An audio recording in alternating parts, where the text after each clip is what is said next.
All right, I'll begin with a word of prayer. So, Heavenly Father, we thank you for this day. I thank you for these students. Just pray to be with us today. Help us to glorify you, Lord, in what we do. And we thank you, Lord, for the weekend that's about to start. Amen. All right, I don't know about you guys. I'm tired today. But we have work to do. What's that? Actually, I got too much sleep last night. That was a problem. I don't know, weird, right? So this is section 5.3 on power series. So let me just remind us, definition, what's a power series look like? It's something of the form a sub k times z minus z naught to the k power, k equals 0 to infinity. All right, this is a power series. A sub k are the coefficients, right? These are elements of the complexes. And z naught, also an element of the complexes, is its center. Right? All right.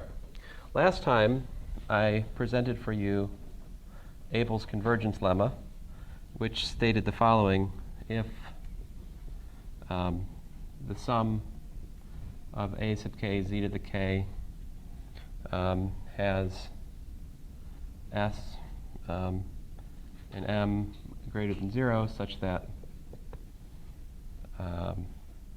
the modulus of a sub k times s to the k is less than or equal to m for all k, then the series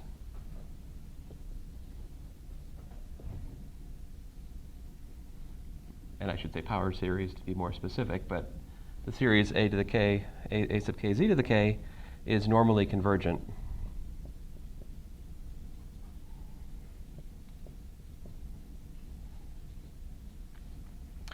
On the set z in the complexes such that the modulus of z is less than s.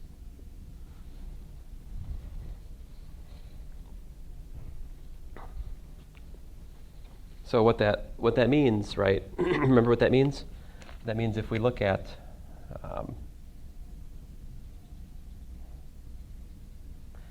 so you can, by the way, you could easily adjust our argument and do this for z minus z naught, right? If you look at what we did last time, you could easily replace z with z minus z naught and get the same lemma for z such that z minus z naught is less than s, right? There's nothing really special about 0 as it appears in this argument. And so this is Abel's convergence lemma. And so what does normally convergent mean? It means that if you look at any closed disk inside here, right? Whatever. Any closed disk inside the green circle of radius s, you have what kind of convergence on the red disks? What's that? No. Well, I mean, yes, also normal, but more to the point, it's uniformly convergent, right? Which means we can find one n for which the tail of the sequence of the function, well, anyway, uniform convergence. Let me not get back to where that is. I mean, it means that there's some sort of uniform convergence. It is what it sounds like, actually. But corollary, 5.3.4 states the following. It says that if the series a sub k z to the k converges at z naught not equal to 0, all right, then it converges normally in the open disk.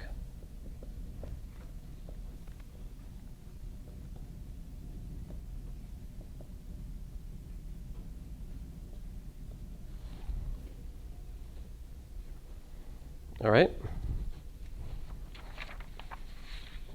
That is a huge result. That means if you find one point, right, just one point where the series is convergent, then everything inside that with respect to the center must also be places where the series converges.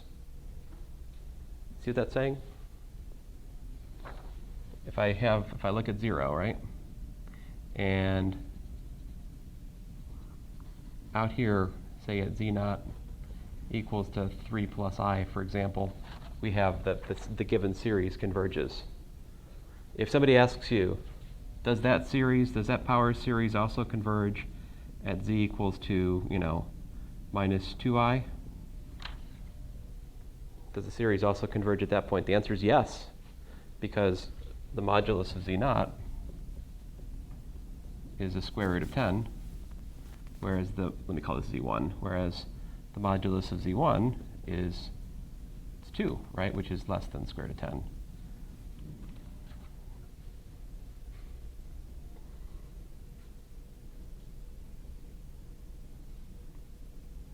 This is a crazy simple result. I mean, I can't emphasize how simple this result is. If you find one point where it converges, everything inside the disk has to converge. That's what this corollary says. What's the proof?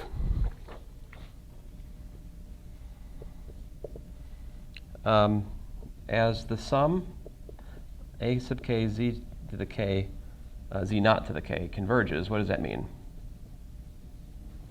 That implies by the nth term test or the kth term test here that a sub k z naught to the k goes to 0 as k goes to infinity, right? By the kth term test for a convergent series. Hence, the modulus of a sub k times the modulus of z naught, I don't know if I need to break it up or not, I'm just breaking it up. That also goes to 0, right? As k goes to infinity. But what do we have? What is this? This is a sequence of positive bounded terms, right?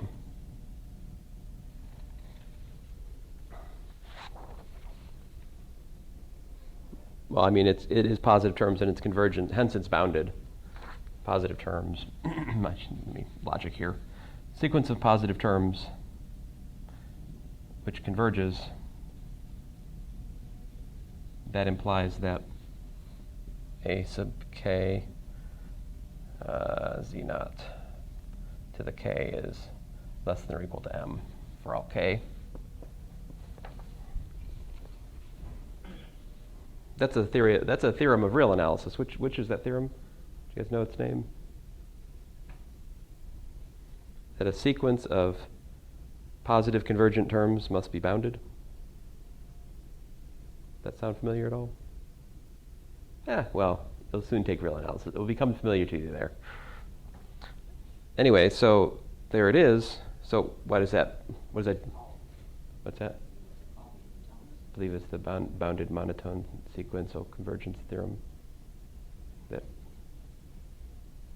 maybe I'm back to mess up. But it is what I just said. I mean, if you have a sequence of positive terms which converges, it must be that those terms are bounded. Anyway, not an especially surprising theorem, if you think about it, right? If the terms weren't bounded, it'd be hard to imagine that they converged, right?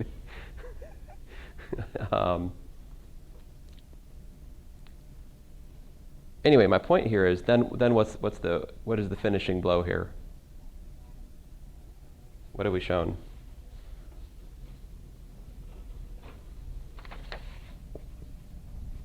Hence the power series, a sub k z to the k,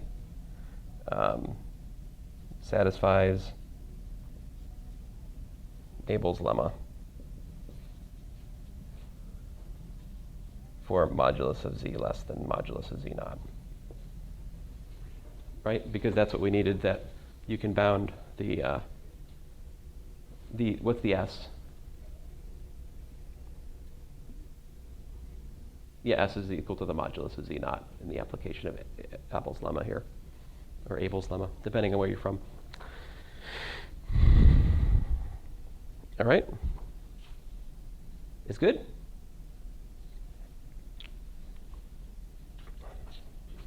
All right, there's something else I want to write out, but some of the things in between I'd just like to look at together with you. So let me get out my handy-dandy projector here.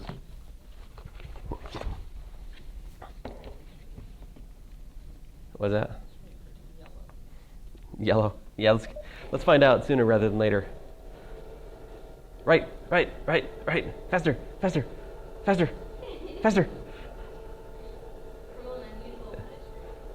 Sorry. I don't know why it gives me pleasure to do that, but I have a student in Calculus 3 who lags lecture by like 4 minutes or something. And like I'm always shocked to find out like what she's like writing down when I put the board down. I'm like, oh no. Oh. It's oh well. Okay, what was I looking for? Oh yeah. What class are we in? Complex. Okay, so very good. Advanced calculus.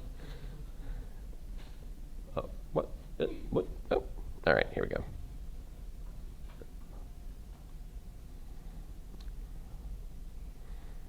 All right. So, in view of our findings, can you? It's the top of the. You can't get it. Oh, I got it. You got it. Okay. I don't know. Why would I question Sharon? That is a question you can ask. Let's see here. So first of all, we make a definition. This definition should be familiar to you because it's a definition we gave you in Calculus 2. The difference is instead of the vertical bars denoting absolute value, now they denote modulus. But now the radius of convergence, honest to goodness, means that, right? Because what we've just shown is that for a power series, the domain for a power series with center Z naught is a radius. It's a disk, right? It's a disk around Z naught. Well, supposing that there's one point at least, right, where we have convergence. It's at least a disk, right? Now, I don't know about the boundary points on the disk, right? The circle, we don't know about that. And it could be that maybe it could be that it converges on the whole complex plane. There are series like that as well. It could be that it just converges at the center point. So those are kind of your three generic cases. And that argument we just went through with Abel's lemma proves that that's all that there is for power series. So this is a theorem that basically just says what I just said, which is that, if you have a power series, it's going to converge normally either on a finite disk or just at or just converges at the one point at the center, Z naught, or it's going to converge normally on the whole complex plane. Them's your choices. The proof isn't especially exciting, so I'll let you read it. Here's some examples, though. How about a geometric series? The geometric series was shown to converge if and only if the modulus of Z was less than 1, right? So this is the geometric series centered at 0, right? The radius of convergence was 1. And for this one, none of the points on the edge of the radius of, none of the points on the edge of the boundary, not on the edge of the boundary, on the boundary, none of the points on the boundary of the disk converge, right? We lose them all. Here we have Z to the k over k to the fourth. So this is kind of like a tweaked version of the p equals 4 series from Calc 2, remember? And remember the result, the p series converge if what? If p is 2, 3, 4, 5, whatever. P equals 1 is bad because that's the harmonic series. So p less than or equal to 1 diverge, p greater than or equal to 1, greater than 1 converge.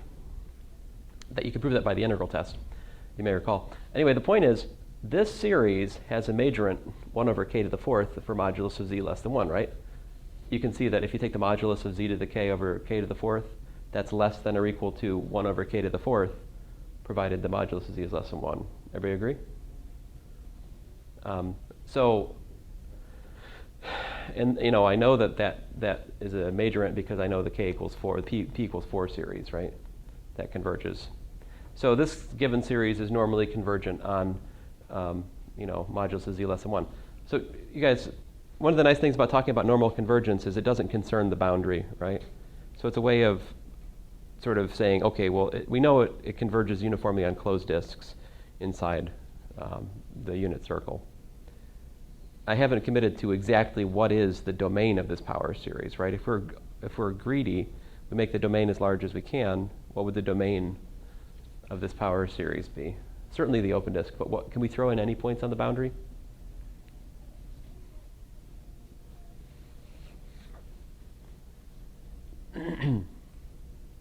Well, I know for sure that z equals 1 is in the domain because that is just straight up the p equals 4 series, right? If I put z equals to 1 here, I have sum k equals 1 to infinity of 1 over k to the 4th. That's calc 2. I know that converges.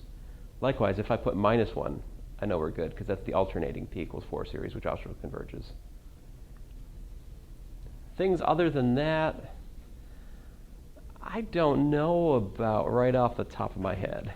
I'm not sure if anything else other than that is convergent. I'd have to think about the other points. Here's another example.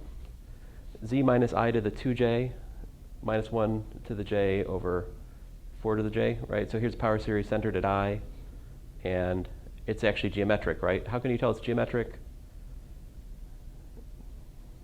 Because it has the form of a geometric series. How about, right? If you can write it as A times R to the j, then that's geometric, right? So here, the R to the j is, well, everything, everything has a j power here, right? So you could, well, I rewrite it as w to the j is this, right? So the ratio here is w. It's that. So in order for the geometric series to converge, what do I need? I need that the modulus of w is less than 1. So where does the series converge? Where this is less than 1, right?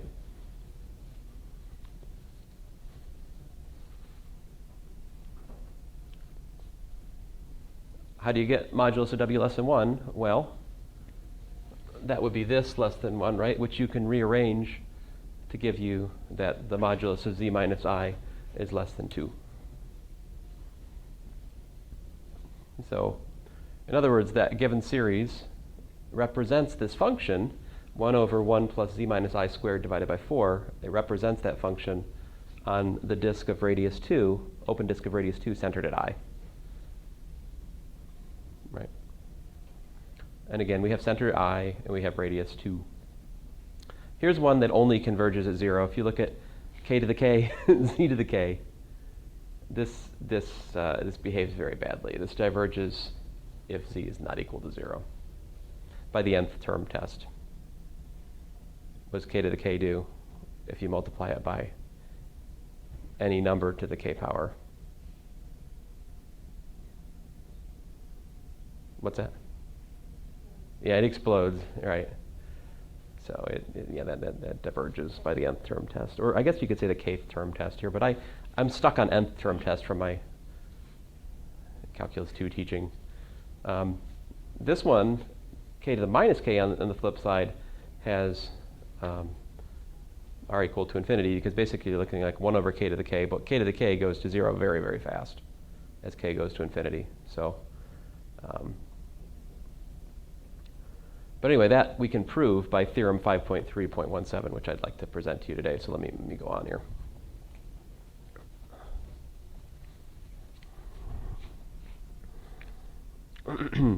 All right, so if you have a power series, then you can do term by term calculus. How do I know this? So I have a power series with radius convergence r, then the function f of z, which is given by the series term by term, is holomorphic. How do I know that?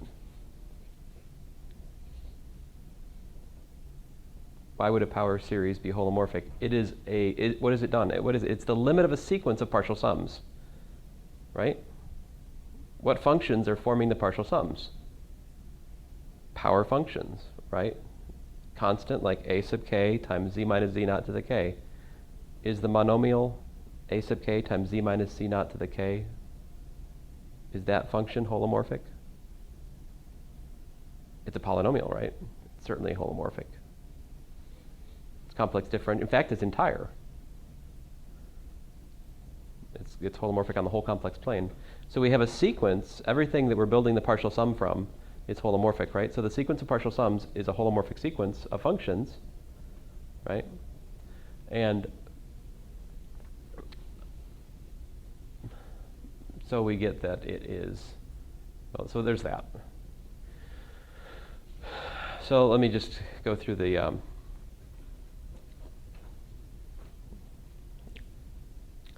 point is then the theorem 5.3.6, which we just went over, the one that I just covered up, that gives us that the series is normally convergent, right? That means it's uniformly convergent. But we also just said the partial sums are partial sums which are formed from sequences of holomorphic functions, right? So we have a uniformly convergent sequence of holomorphic functions, which means what? The limit function is also holomorphic, and its derivatives are formed from derivatives of the sequence. Like the derivative of the limit function is the limit of the sequence of derivatives. We proved that the other day. So these two things come together and they give us term-by-term differentiation of the series. Does that make sense? I mean, I can slave through the details here, but that's the heart of it. That's the nub of it.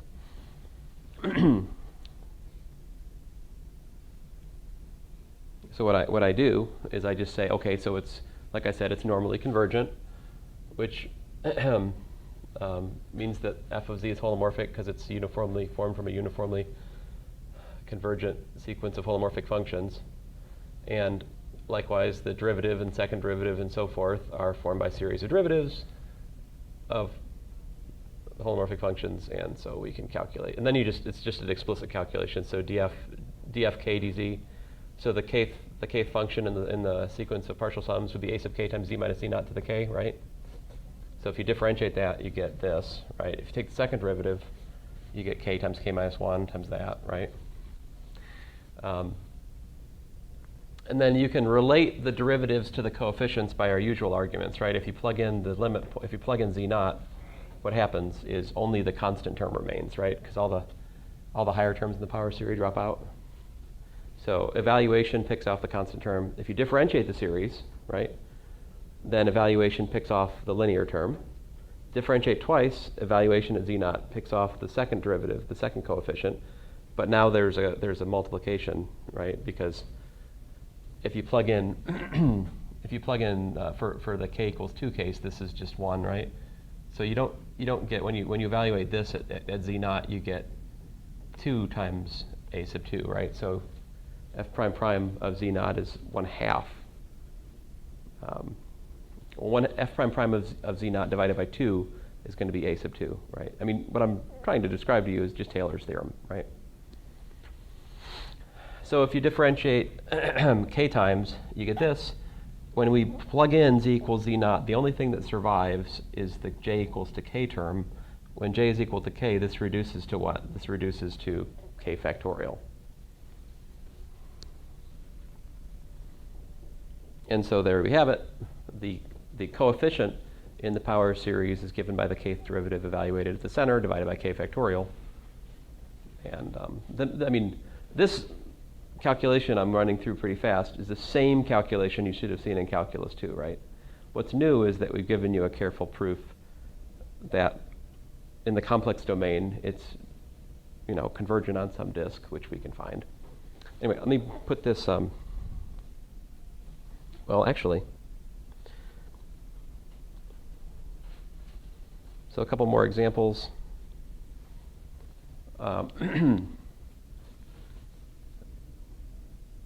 Let me write these things out. I'm tired of hurrying.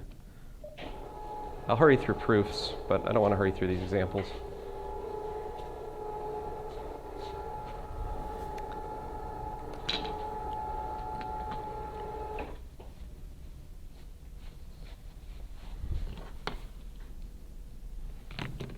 All right.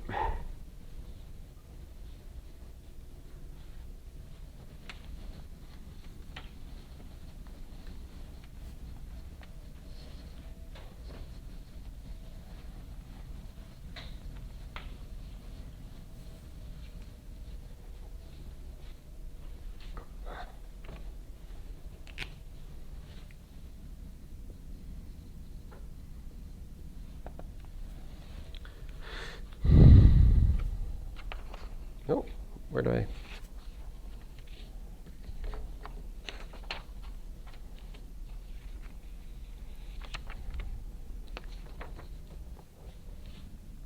So first, an easy example. So you're given some k equals 0 to infinity of z to the 3k plus 4, let's say. And what I want to do is find where this series is normally convergent. And also, since I think we can, let's find the function which it represents. So what is this here? So what you do is you go, oh, wait a minute, this is actually, I can pull out z to the 4th, right?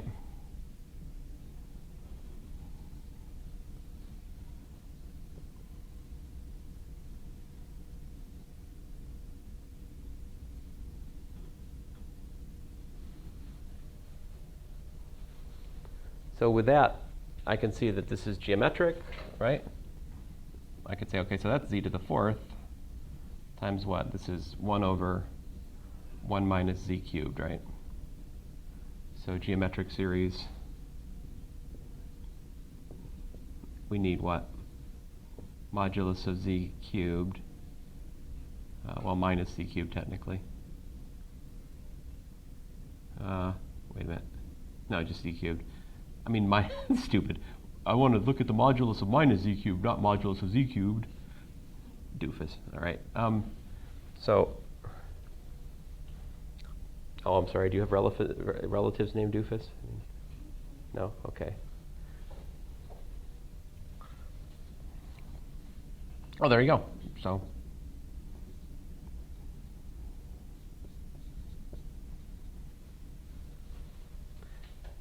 So this is equal to, let's say that that's equal to f of z. So what I have is that, let me call this thing s of z, just to give it a name. So s of z represents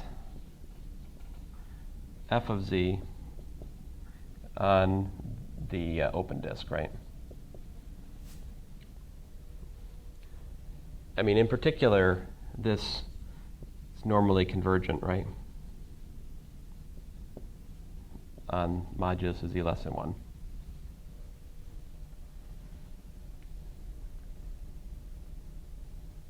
Does that make sense?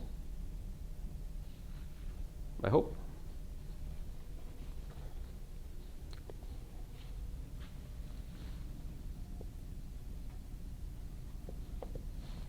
Another example is as follows.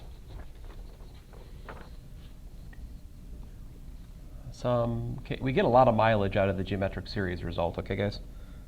K equals 0 to infinity of z to the 2k plus z minus 1 to the 2k. All right. Now, say this is equal to z to the 2k, k equals 0 to infinity, plus the sum k equals 0 to infinity of z minus 1 to the 2k, right? And so this would be equal to 1 over 1 minus z squared plus 1 over 1 minus parentheses z minus 1 squared.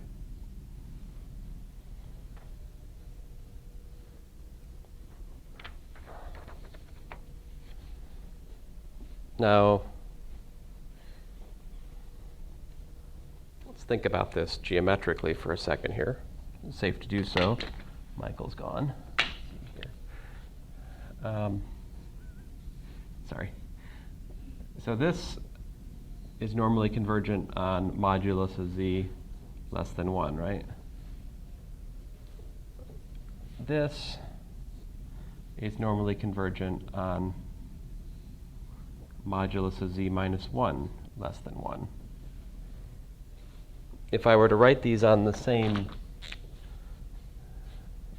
if I try to superpose this one over there,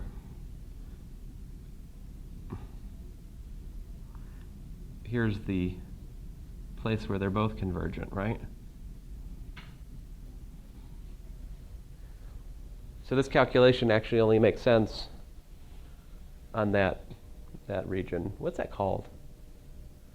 It's got a name. I forget. Is it called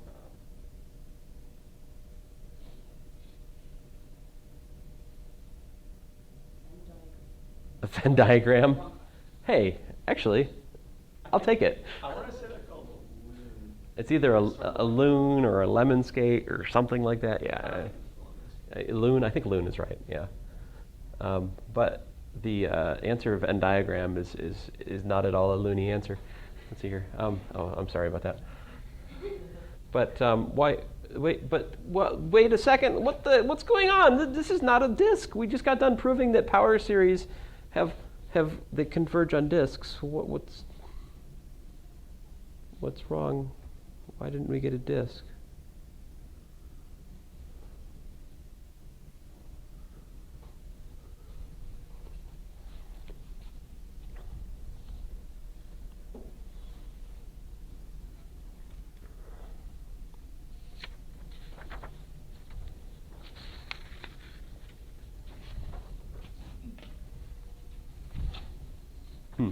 Weird, huh? Example.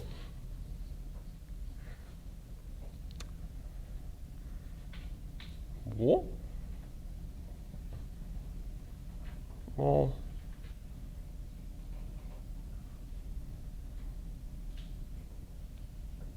I'm not sure what I'm doing in this example just yet.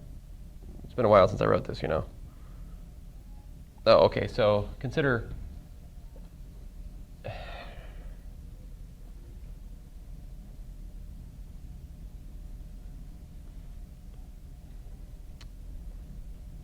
oh, this example is fine. I'm not going to work it, though. It's weird.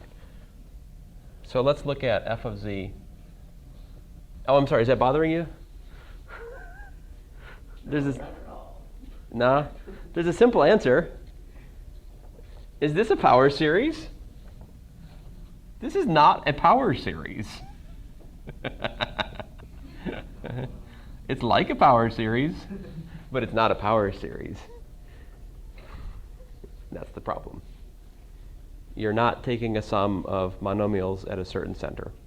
It's not a sum of power functions with a certain center. It's a sum of some sort of like bipower series or something. As you can see, the domain of convergence for something like a bipower series is much more exotic. Because if you start thinking about this, you could get all the different possible intersections of disks, at least, and it's worse than that. But anyway.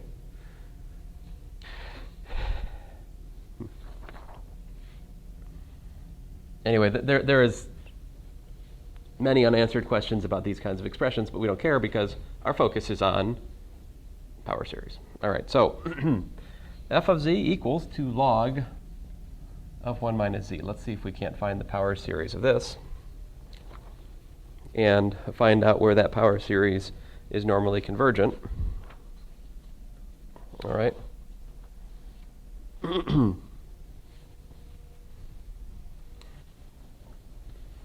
So what we do is we say, aha, well, f prime of z is equal to 1 over 1 minus z,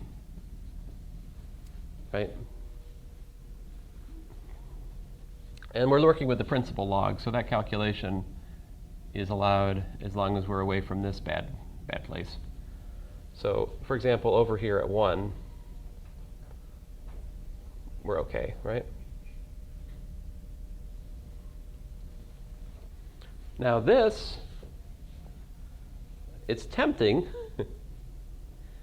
I suppose, to expand about 0, but I think that'd probably be a bad move, wouldn't it? Would it?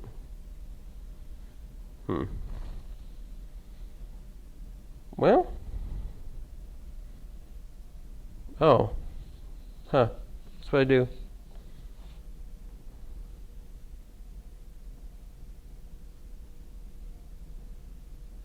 Oh. What? Weird. Sorry, I'm confused all of a sudden.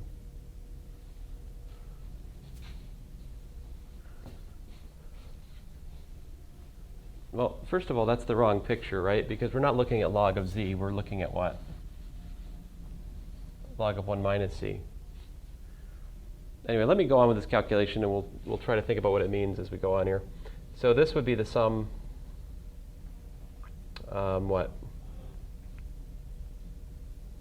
K equals 0 to infinity of z to the k, right? For what? Modulus of z less than 1, right? But then we can integrate back, right? So that gives us that f of z is equal to, say, c plus the sum k equals 0 to infinity of z to the k over k plus 1. Because we can differentiate and integrate power series term by term.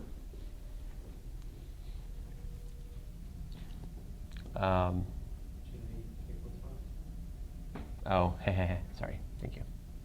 Now, if that is, right, this is supposedly log of 1 minus z, right? So we can fix the value c by checking a value of the constant, right? So, I mean, the function. So, like, for example, z equals 0 gives us what? Log of what? Log of 1 is c. Because these are all, it's like 1, 2, 3, 4, fifth powers, whatever.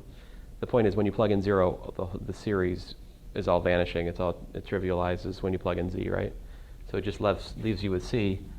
So that implies that c is equal to 0. So therefore we get that the log of 1 minus z is the sum k equals 0 to infinity of z to the k plus 1 over k plus 1. All right. And that's for what? For modulus of z less than 1.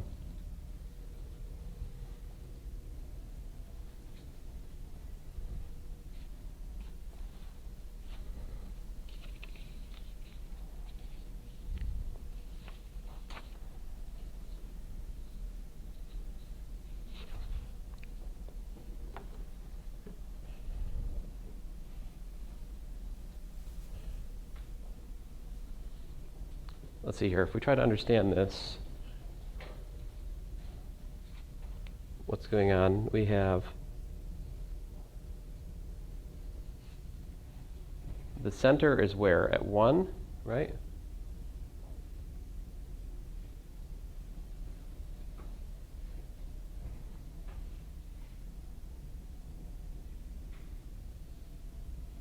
Oh, duh. You guys probably aren't confused. It's probably just me. So, I mean, this power series is centered where? Right? And so we have normal convergence on the unit disk, right? The place where, if you look at this right here, right? This it's not defined right there, right? So that would be log of 1 minus 1, which, does not exist, right?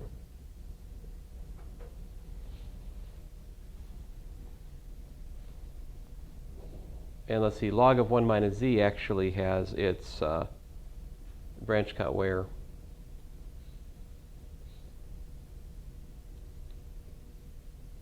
To the right of that. Yeah, because it's minus. The reflection. Yeah, it's the minus c. I think that's right.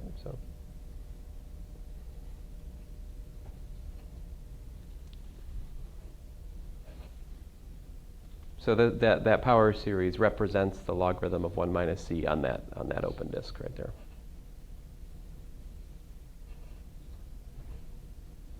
If I wanted to represent log of z, I'd have to do something like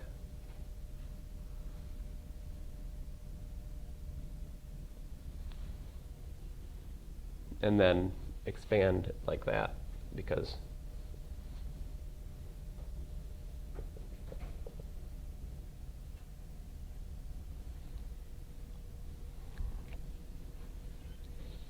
So I'm pretty sure you'd get, well, anyway, let me get back on track here.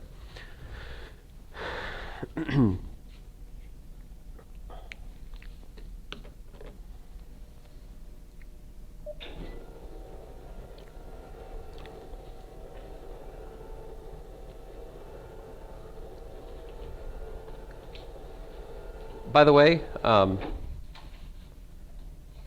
I think that a more careful reading of the theorem I just went over, the one about the term-by-term calculus, also gives you that the these series, the derivative and the second derivative series and so forth, they're also normally convergent on the same disk. Right? You might lose the convergence on the boundary. You might lose some points under differentiation typically. The power series for f might have some points where it converged on the, actually equality equal to r, but it's a typical pattern. When you integrate, you add points to the boundary, whereas when you differentiate, you lose points on the boundary in terms of the convergence of the power series. But the full statement of the term-by-term differentiation and integration theorem is that you maintain the normal disk of convergence. All right, so it's still normally convergent on the same disk inside R. All right. There's a couple of convergence tests I'll just share with you. This is essentially the ratio test, right? If you take the ratio of the kth by the kth plus 1th term, if it has a limit as k goes to infinity, that limit is actually the radius of convergence. So that's a pretty nice. So if you have some homework problems where you have to figure out the radius of convergence for some kind of weird looking series and it doesn't happen to be geometric, this is kind of a nice go-to calculational scheme. You can just take the ratio of the coefficients if it has a finite limit, or if it goes to infinity, then that's the radius of convergence. And the proof is, it's again, I think, similar to the ones I've already shown you. I'll let you read it if you want. You should read it. So is that something that we get from complex analysis? Because I don't remember us actually getting the radius of convergence from the ratio testing calculus too. So is this something here that's unique to our arguments from complex analysis? That's how we got it, right? So we couldn't do that just looking at the real case by itself. I would think that if z naught's a real number, then the radius, if you think about the case that we have z naught being a real number, right? Then you've got some disk of convergence, right? So this r is the same as that r, so I do think this actually has to also be applicable to Calc 2. Yeah. Right, but what I'm saying is we have to go to the complex case to actually derive that. Oh. So you can't actually use the Calc 2 arguments to get this, or at least not without more difficulty. No, I don't think that we use Calculus 2 to derive this here. I think that this is, if you look at the structure of this, the proof, it involves, I think, Abel's lemma and a squeeze theorem argument. The fact that this is normally convergent it involves the domain for complex power series structure that we've gotten today. So it's, I'm sure that there's a proof for the ratio test that stands alone, independent of complex analysis, just in terms of raw inequality, hand-to-hand combat. Ask me next semester when I'm teaching Calc 2, I'll tell you. You're teaching Calc 2? Times 2. Yes, 2 sections. Are you the only teacher in Calc 2? There's also Scambortis.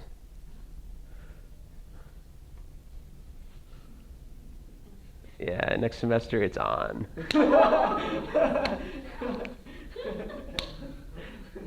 There's no avoiding the juggernaut. Let's see here. Sorry. And then there's also this theorem, which is kind of the root test. But anyway, let me go on here. So, the Cauchy-Hadamard formula gives actually a refinement of this as well. I'm not super interested in these convergence lemma. I mean, they're necessary. I want you to work some homework on it to kind of get a better sense of convergence tests for complex series, but my heart is not in it. You can tell that. All right, so.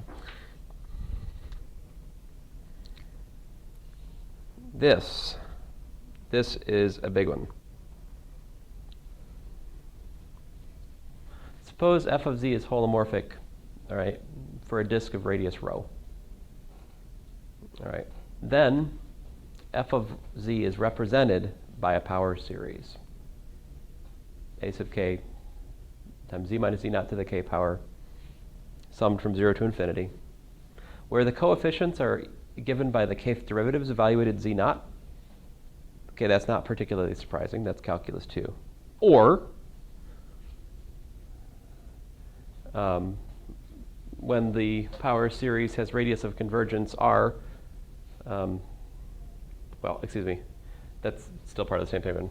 Sorry, I'm distracted. So that has some radius of convergence which is greater than or equal to rho, okay? So if it's holomorphic on a disk of radius rho, then it is represented by a power series, at least to rho, and possibly beyond it. This series will be normally convergent.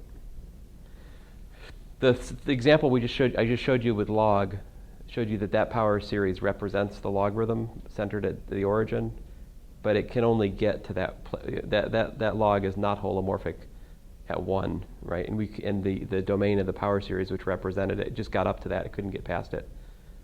Right, so that was an example where strict equality is actually attained. But anyway, generally speaking, if you know it's holomorphic on some set, then you at least have normal convergence of the power series which represents it on that set. But more than that, for any fixed r less than the rho on which we're given that the function's holomorphic, we can represent a sub k by these integrals. So that to me, I mean, look at this. So you can either look at the coefficient of the power series as a derivative or as an integral of a corresponding function. That is messed up. I mean, that is just a deeply weird result, I think. It goes back to Cauchy's integral formula, of course, right? Furthermore, if f is bounded for z minus z not equal to r, then of course the coefficients of the power series which represents f are likewise bounded in that way. So finally, we have reached the point where I can start to agree with Gamelin. What I say is that if you have a complex function, right, and its Taylor series, this is the Taylor series, right, that's generated by the function. So if you take derivatives of the function, you divide by k factorial, you piece it together and make this series. That's the Taylor series generated by f. So I say that a function is analytic if it has a Taylor series which converges to the function in the sense of the convergence of sequences of functions. Right? So what this says is that if you have a function that's holomorphic, it has a Taylor series which converges to it. In other words, the function's analytic.